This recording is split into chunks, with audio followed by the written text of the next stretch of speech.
Hello, today in the lesson we continue solving problems on directly proportional magnitude. And the problem sounds like this. In 4 hours, the car has traveled 160 kilometers. 160 kilometers. If it travels for 10 hours, how far will the car travel?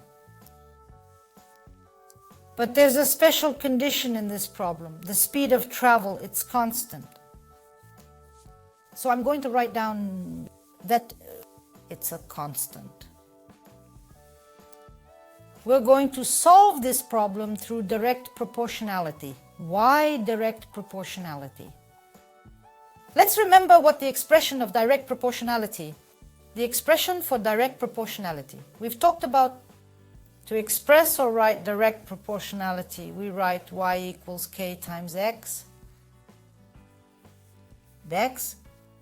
In our case, we are looking at distance, time, and speed. And you know,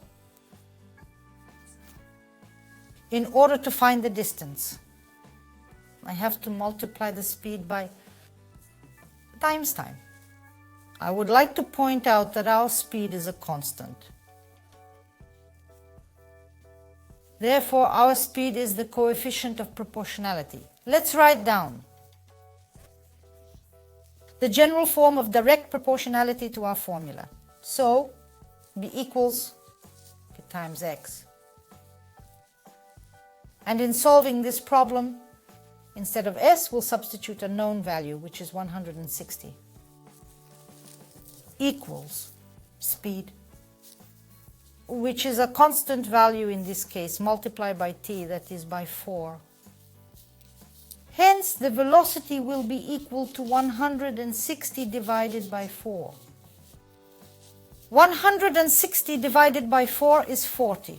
Let's write down kilometers, that's hours. And then 40 kilometers per hour. Next step, let's find the distance. To find the distance, we must multiply the speed by the time. Speed equals 40. 40 times time is 10. 40 times 10. We get 400 kilometers. We've solved that problem. But there are other ways to solve this problem. We can make a proportion.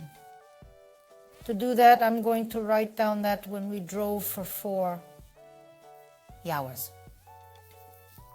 We drove 160 kilometers.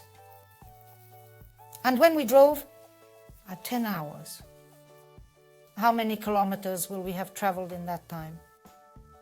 By writing down the terms in this way. We wrote hours under hours.